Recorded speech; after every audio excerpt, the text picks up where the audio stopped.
On n'est pas égaux physiquement, on n'est pas égaux hormonalement, on n'est pas égaux cognitivement, on n'est pas égaux dans les décisions qu'on prend, on n'est pas égaux dans la manière de gérer nos relations, notre environnement, la manière de critiquer les autres. Vraiment, tu sais, on n'est pas du tout égaux sur ça. C'est 220 000, un truc comme ça, les gars. En France, 220 000 avortements, interruptions volontaires de la vie, 220 000 VWOR. Les gars, mon avis sur le féminisme, c'est rincé. Aujourd'hui, on a atteint l'égalité de droit depuis des années, donc c'est éteint le féminisme. Je vais te parler de femmes mariables aujourd'hui, les critères que tu recherches, les critères que tu veux avoir chez la femme que tu souhaites marier, avec qui tu aspires partager ta vie.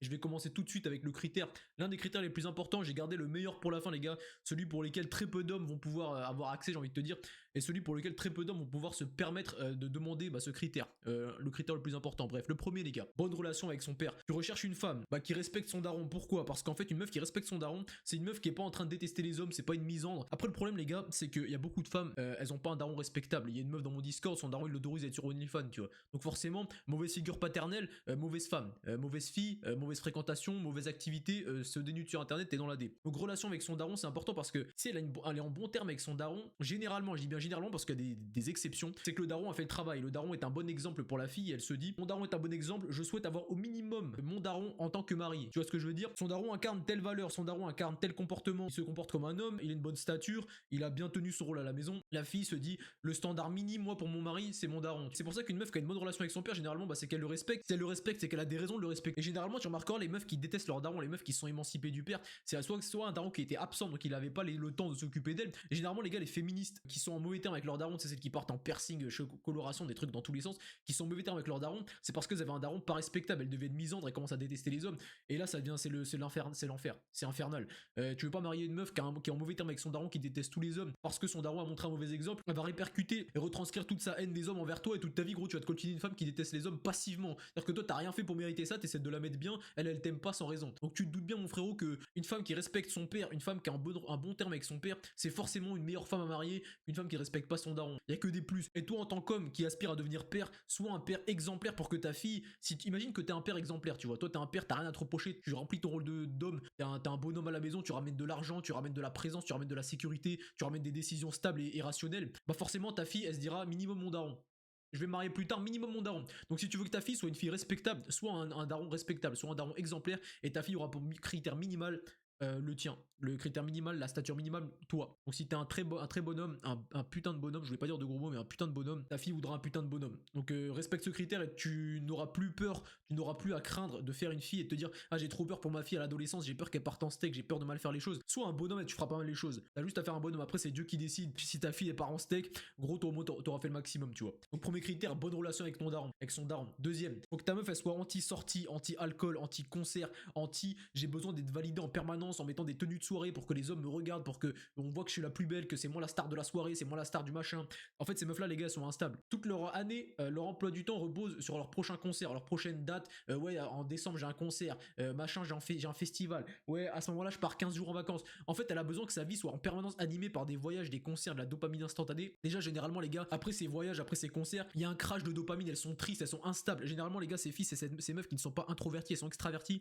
Et tout ce qu'elles veulent, c'est tout le temps être entourées de personnes, être dans un cercle social, être validé par autrui, faire des activités, être stimulé, tu vois. Une meuf qui a besoin d'être stimulée tout le temps, c'est une meuf qui va t'apporter des problèmes parce qu'elle aura toujours besoin de s'embrouiller, elle aura toujours besoin de chercher du piment dans la relation, de l'attention, des restaurants, et tu dois lui donner parce que les meufs, les gars, elles ont besoin de ça pour prospérer en couple et pour que ton couple marche bien, mais pas à outrance, faut pas que ce soit exacerbé. Et les meufs type alcool, joint, les meufs type, comment ça s'appelle, type boîte de nuit, soirée, festival, concert, toutes ces sorties, c'est généralement des meufs instables, des meufs que tu ne veux pas avec toi. Et en plus, en tant qu'homme, ce sera toujours ta femme qui te fera subir ces instabilités émotionnelles. C'est-à-dire que si ta femme est instable de base dans la vie, tu vois, ses activités elles sont instables, tout ce qu'elle veut c'est toujours s'envoyer de la dopamine, de la présence avec autrui, et toi tu seras toujours le souffre-douleur. Déjà de base, une meuf calme, tu vois, si elle a des instabilités, c'est toi qui vas les subir. Alors imagine une meuf qui est instable de base, elle est pas calme de base, imagine les instabilités que tu vas subir, imagine le manque de paix que tu auras dans ton couple. Vraiment, ne priorise jamais des meufs qui ont besoin de dépendre, qui ont besoin d'avoir toutes ces stimulations autour d'elles, sociales, les droguesques, j'ai envie de te dire, et psychoactivesques. Évite ça, c'est pas des meufs que tu veux, mon gars, préserve-toi de ces meufs là. Et puis en plus, frérot, t'as besoin d'une meuf qui te supporte, t'as besoin d'une meuf qui est avec toi dans la vie, t'as besoin d'une meuf qui t'aide.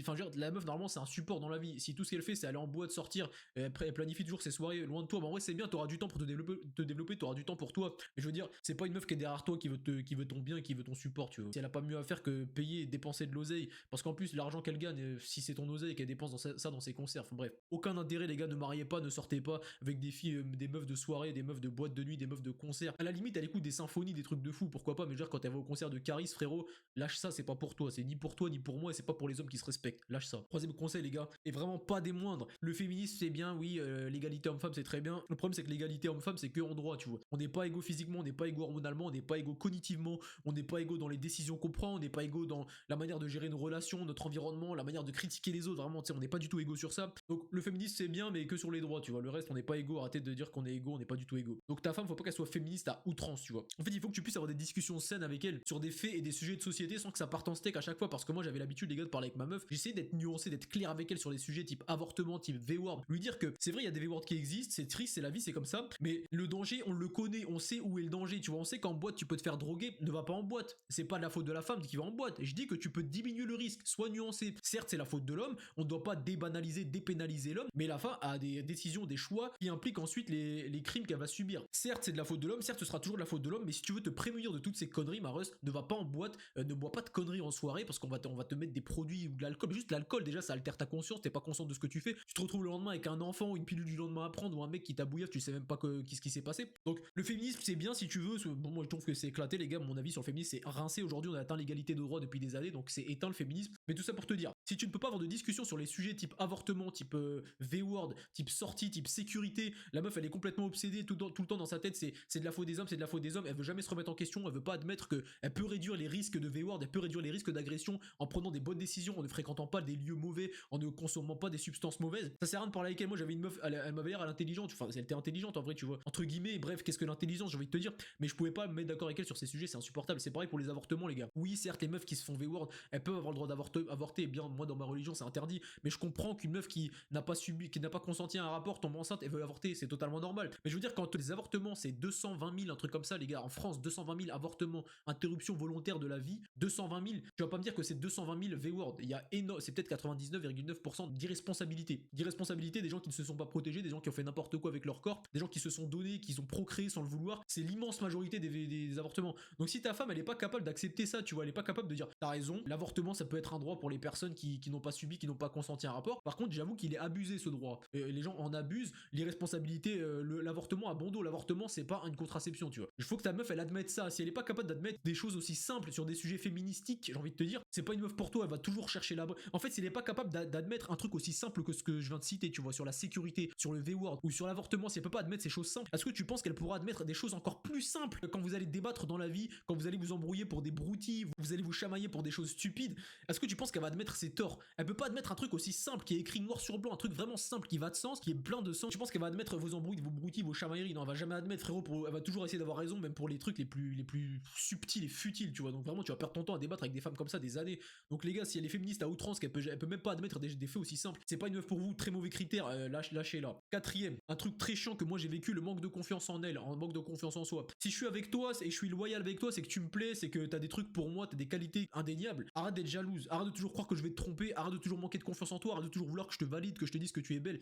Certes, c'est mon devoir de te rassurer, certes, c'est mon devoir de dire que tu es belle, je le comprends, je l'entends, mais arrête d'abuser, arrêtez d'abuser de la jalousie. Au bout d'un moment, tu me connais, on vit ensemble depuis je sais pas tant de temps, ou on est en relation depuis tant de temps. Tu sais si je suis un trompeur, tu connais mes valeurs, tu connais mes attitudes, tu connais mes principes, tu sais comment je me comporte vis-à-vis des autres femmes. Et toi, t'es jalouse. Donc mon frérot, si ta meuf, elle manque de confiance en elle, elle est jalouse, alors que toi, t'as un mec droit dans tes bottes depuis le début, t'as rien à te reprocher, elle te fait vivre un calvaire, ou alors elle fait perdre du temps, elle désinstaure la paix. Bref, c'est pas la paix dans ton couple à cause de ça. Pareil, soit elle se remet en question très vite, soit tu la quittes, soit tu ne la maries pas. Parce que le manque de confiance, c'est bon, on a assez donné, tu vois. Si je t'ai donné une relation de couple, si je t'ai donné du respect, c'est que je t'estime. Donc arrête d'avoir peu d'estime pour toi et de pourrir la relation avec ton manque d'estime de toi et ta jalousie exacerbée. C'est insupportable. Le dernier point, les gars, le point qui va plaire à au moins 2 mecs possible. Enfin, il y a très peu d'hommes qui vont être d'accord avec ce point. La libération sexuelle, les femmes font ce qu'elles veulent, blablabla. Le body count, j'en ai fait une vidéo, c'est la première de cette chaîne. Ouais, c'est la deuxième ou la première de cette chaîne. Va la regarder si t'es pas au courant. Moi, ma femme, elle sera vierge ou rien, tu vois. On va me dire, Hakim, t'es pas vierge.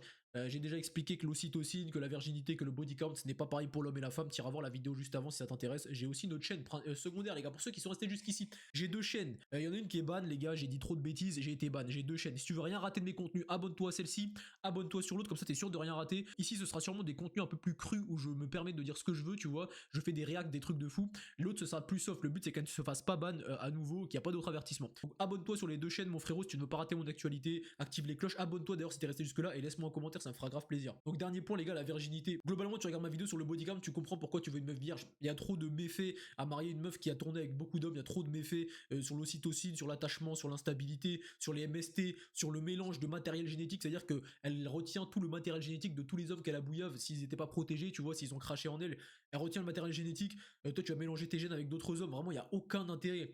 Et c'est très dur, les gars. C'est très dur pour avoir ce critère, pour le mériter, mériter une femme vierge. Il va falloir que tu sois un homme parmi les hommes parce que les femmes vierges de nos jours, bah, c'est des femmes parmi les femmes, c'est des pépites, elles sont très rares. La rareté appelle la rareté. Si tu veux une meuf rare, faut que tu sois un mec rare. Et si tu veux un homme rare, t'as les 4 capitaux à développer, mon gars. Le premier, capital physique, le gratuit, facile, ça demande juste de l'abnégation, de la volonté. Tous les jours, tu fais du sport, tu manges bien, physique. Deuxième truc, capital culturel. Cultive-toi, deviens un mec avec une bonne personnalité, une culture, sois éveillé sur les sujets de société, sur tous les sujets. Cultive-toi. Troisième, l'un des plus importants, si ce n'est le plus important, bah ouais, ils sont tous très importants et ils sont tous interdépendants. Capital financier, fais de l'oseille, apprends à faire de l'oseille, développe des compétences, apprends à les vendre dans le monde, fais de l'oseille. Quatrième, capital social. Faut que des hommes te respectent. En fait, quand tu vas dans un endroit, dans ton domaine d'activité, tu vois que ce soit le sport, la muscu, faut que tu sois respecté, faut que t'aies assis une certaine autorité, installer une certaine autorité dans ton domaine, montrer aux autres que tu t'y connais, montrer aux autres que tu es performant, choisis une niche, quelle que soit ta niche, deviens fort dans ce domaine et installe de l'autorité. Faut que des hommes te respectent dans ce truc, faut que tu sois entre guillemets un leader. On n'est pas tous faits pour être leader,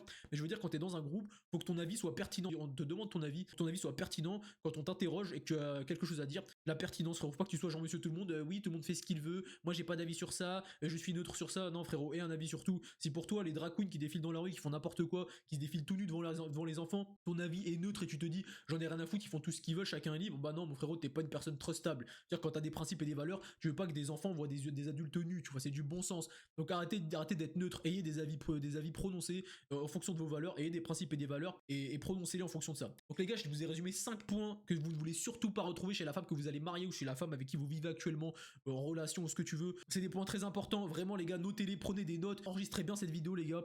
On va se dire à la prochaine. N'oubliez pas de me suivre sur tous les réseaux, surtout ma chaîne principale sur laquelle tu pourras retrouver mes autres réseaux. Mais déjà suis-moi sur les deux chaînes, mais pose des commentaires, donne-moi de la support, ça sera déjà très gentil. Et je vous dis à la prochaine. Le dicton de la fin les gars, dormez bien, entraînez-vous bien, lisez, cultivez-vous. Rétention séminale, je suis à 10 mois de rétention séminale les gars, pas une seule goutte est sortie de mon truc, pas une seule goutte de foot, rien, aucun rapport, aucune LeBron James, 10 mois de rétention. Donc rétention séminale et on se dit à la prochaine mes frérots. Symphonie, des trucs de fou, pourquoi pas, mais genre quand elle va au concert de Caris frérot, lâche ça, c'est pas pour toi, c'est ni pour toi ni pour moi et c'est pas pour les hommes qui se respectent, lâche ça.